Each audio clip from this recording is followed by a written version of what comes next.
জলপাইগুড়ি অমৃত ভারত প্রকল্পে নতুন রূপে জলপাইগুড়ি রোড স্টেশন ভার্চুয়ালি উদ্বোধন করলেন প্রধানমন্ত্রী মোদী। অমৃত ভারত স্টেশন প্রকল্পের আওতায় প্রায় ৩৫ কোটি টাকা ব্যয়ে আধুনিকীকরণ করা হয়েছে জলপাইগুড়ি রোড রেলওয়ে স্টেশনের। শুক্রবার ভার্চুয়ালি স্টেশনটির উদ্বোধন করেন প্রধানমন্ত্রী নরেন্দ্র মোদী।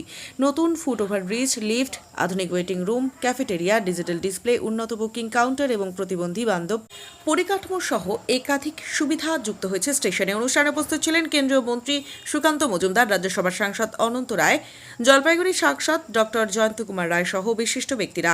সাংস্কৃতিক অনুষ্ঠানের মধ্য দিয়ে উদ্বোধনকে ঘিরে উৎসবের আবহে ভরে ওঠে স্টেশন চত্বর।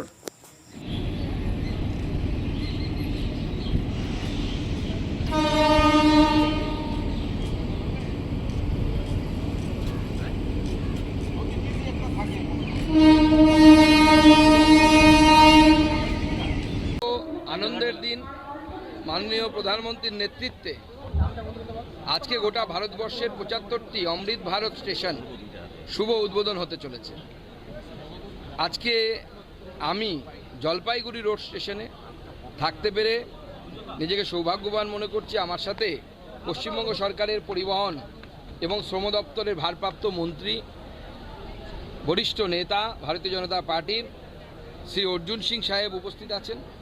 আমাদের জলপাইগুড়ির সাংসদ ডক্টর জয়ন্ত রায়, যার ঐকান্তিক প্রচেষ্টায় এই জলপাইগুড়ি স্টেশন রোড স্টেশন অমৃত ভারত স্টেশনের শিরোপা পেয়েছে এবং তার শুভ উদ্বোধন হচ্ছে, তিনিও আমাদের মাঝে উপস্থিত আছেন। এবং বিভিন্ন বিশিষ্ট ব্যক্তির উপস্থিতিতে এই অমৃত ভারতের শুভ উদ্বোধন আজকে মাননীয় প্রধানমন্ত্রী শ্রী নরেন্দ্র মোদীজির হাত ধরে হবে এবং এটা আমাদের জন্য খুব সৌভাগ্যের বিষয়। এর আগে কোনো প্রধানমন্ত্রী এইভাবে প্রান্তিক জেলাগুলোর জন্য ভাবেননি। প্রথমবার নরেন্দ্র মোদী সাহেব এমন একজন প্রধানমন্ত্রী হয়েছেন যিনি এই প্রান্তিক জেলাগুলোর কথা ভেবেছেন, এই জেলার স্টেশনগুলোর কথা ভেবেছেন, এই জেলার সাধারণ গরিব খেটে খাওয়া মানুষ যারা এই স্টেশনগুলোকে ব্যবহার করেন তাদের দৈনন্দিন সুখ সুবিধার কথা ভেবেছেন। স্টেশনে এলে যে সুখ সুবিধাগুলো প্রয়োজন হয় সেই জন্য মাননীয় প্রধানমন্ত্রীকে এবং মাননীয় রেলমন্ত্রী শ্রী অশ্বিনী বৈষ্ণব সাহেবকে আমাদের তরফ থেকে আমরা অনেক অনেক ধন্যবাদ জানাবো। বিশেষ করে পশ্চিমবঙ্গে যে আশীর্বাদ, সরকার হওয়ার আগেই পশ্চিমবঙ্গকে ১০০র বেশি অমৃত ভারত স্টেশন মাননীয় রেলমন্ত্রী মাননীয় প্রধানমন্ত্রীর নির্দেশে দিয়েছেন। এটা একটা বিরাট বড় প্রাপ্তি। দেখুন, আগামী দিনে যদি অমৃত ভারত স্টেশনকে ফেজ 2 বা ফেজ 3 শুরু হয় তাহলে অবশ্যই সেখানে পশ্চিমবঙ্গের অংশগ্রহণ থাকবে। শুধু তো অমৃত ভারত স্টেশনই নয়, অলরেডি হাই স্পিড রেলের কথা ঘোষণা হয়েছে, ইস্ট ওয়েস্ট করিডোর, যার মাধ্যমে গুজরাট এবং পশ্চিমবঙ্গকে জুড়ে দেওয়া হবে। শিলিগুড়ি থেকে উত্তরপ্রদেশ পর্যন্ত হাই স্পিড রেল করিডোর তৈরি হবে।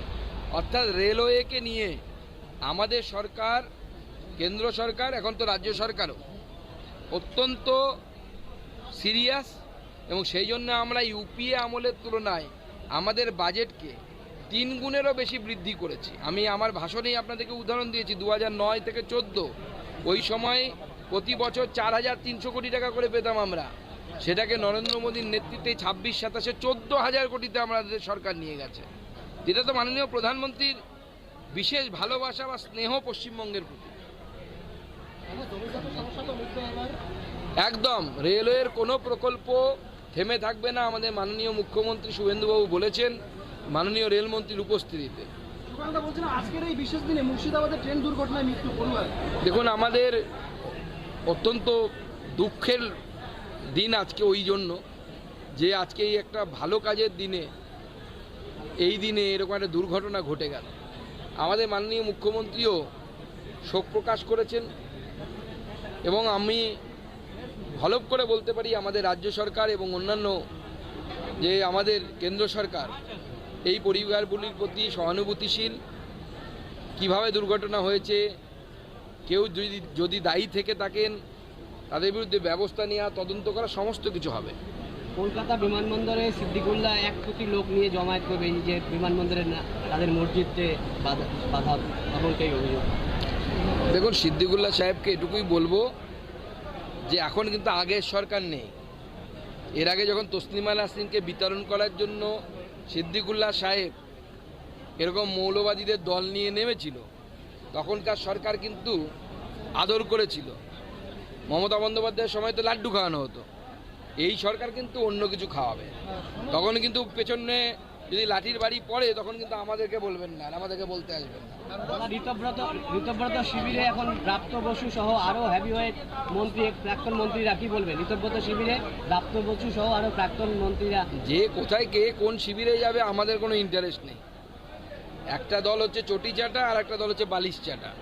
যে যেদিকে পাচ্ছে যাক, কোনো অসুবিধা নেই। আমরা কি, ওরা লড়াই করে আগে জিতে নিক, তারপরে পরে ইলেকশনে যারা জিতে আসবে দুইজনের মধ্যে যে তৃণমূল জিতবে চটি বা বালিশ, আমরা তাকে হারাবো। অনশন করছেন উনি, এবার কাউকে রিজাইন করতে হবে এটা কোনো অনশনের দাবি তো হতে পারে না। আমাদের সরকার নিটের রেজাল্ট বের করে দিয়েছে, অনশন কেন করছেন না করছেন সেটা উনিই বলতে পারবেন।